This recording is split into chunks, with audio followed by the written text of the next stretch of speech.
I lost myself in depression, but I found my way back, a true story. Hey friends, welcome back to the channel. If this is your first time here, I'm Zaki, and today I want to share something real with you.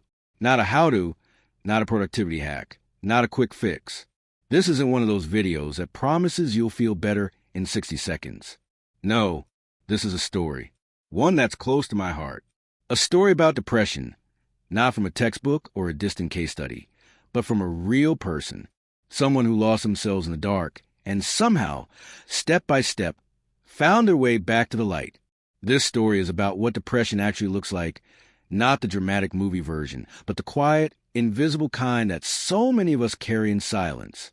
And if any part of it feels familiar, I want you to know that you're not alone. You're never as alone as you think. So take a deep breath, get comfortable, and let's have a real talk, heart to heart. Depression doesn't always arrive with thunder and lightning. Sometimes it slips in like a fog, slowly dulling everything around you. That's how it started for someone I know. We'll call them A. At first, things just felt a little off. They weren't laughing as much, weren't sleeping quite right, started canceling plans. Not because they were busy, but because they couldn't bring themselves to pretend anymore. It wasn't dramatic. That's what makes it so easy to miss. You don't always realize you're sliding into depression until you're deep in it. I started pulling away from friends. They stopped replying to texts, scrolled endlessly through social media, but felt completely disconnected. Smiling in photos, but feeling numb inside. They weren't sad in the way people usually imagine. They just felt nothing, a constant emptiness, like life had lost all its color. No one around them knew, and it's not because no one cared. It's because they had become an expert at hiding their pain behind, "I'm fine." And in this world that rewards performance, that mask could become a full-time job. Eventually, things took a darker turn. The numbness became unbearable. Days blurred together. Mornings felt like battles just to get out of bed. Even brushing their teeth felt like climbing a mountain. There was a heaviness in their chest that never left. And the worst part? They didn't even know why they felt that way. That's the cruel trick of depression. It makes you feel broken for no reason at all. Then came the thoughts. Not loud, screaming thoughts, but quiet, persistent ones. What's the point? Am I a burden? Would it even matter if I wasn't here? And even though they didn't truly want to die, they didn't want to live like this either. That's something a lot of people don't understand. It's not always about wanting to end life.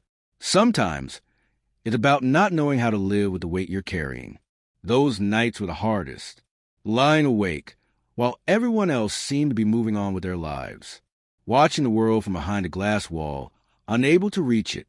It felt like screaming into a void and hearing nothing back. And then something happened.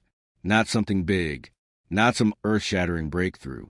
Just a text, a message from a friend that said, "Hey, you okay? Miss you." That was it.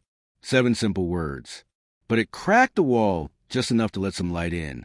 That message didn't fix everything, but it reminded of that someone out there still saw them, still cared. And that was enough to give them the courage to book one therapy session. Just one. And that one session led to another. Slowly, carefully, they began unpacking things they'd buried so deep they forgot they were even there. Therapy wasn't easy. It brought up pain, memories, shame, but it also brought relief. And maybe for the first time, they realized they weren't weak. They were hurting. There's a difference. And with every session, every tear, every truth spoken out loud, they began to feel something they hadn't felt in a long time. Hope. Let's fast forward a little. Is a perfectly healed now? Not exactly. Depression isn't something you beat like a video game. It's more like a chronic storm that sometimes clears, sometimes returns. But you learn how to dance in the rain. Today, A is doing better. They smile without faking it. They laugh and mean it. They wake up and, most days, feel glad to be alive. They built routines that ground them, habits that support them, and boundaries that protect them. They've learned to say no without guilt, to rest without shame, and most of all, to ask for help without fear. They're not cured, but they're climbing, one honest step at a time. They found little moments of peace, a walk in the morning sun, a coffee shared with a friend, a song that makes them cry in a good way. These moments, strung together, became the rope they used to pull themselves out of the pit. And now, they're holding that rope out for others. If you're watching this and hearing your own story in these words, I want to tell you something directly, like a friend. You are not alone. You are not invisible. And no matter what your brain might be telling you, you matter deeply. Depression lies.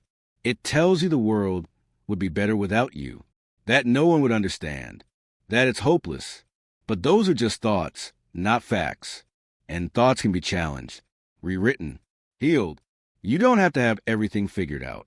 You don't have to be strong every second. All you need to do is take one step.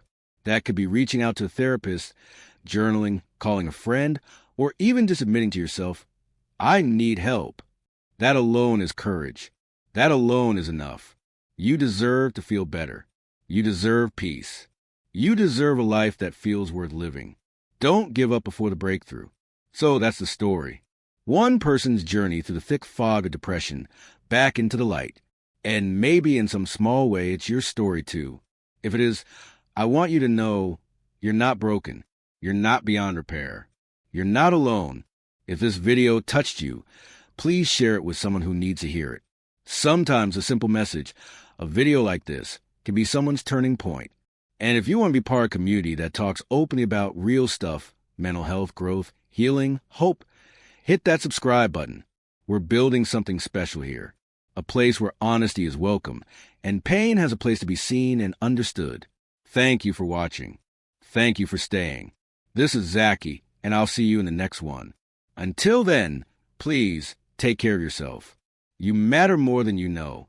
Subscribe now at Zaki.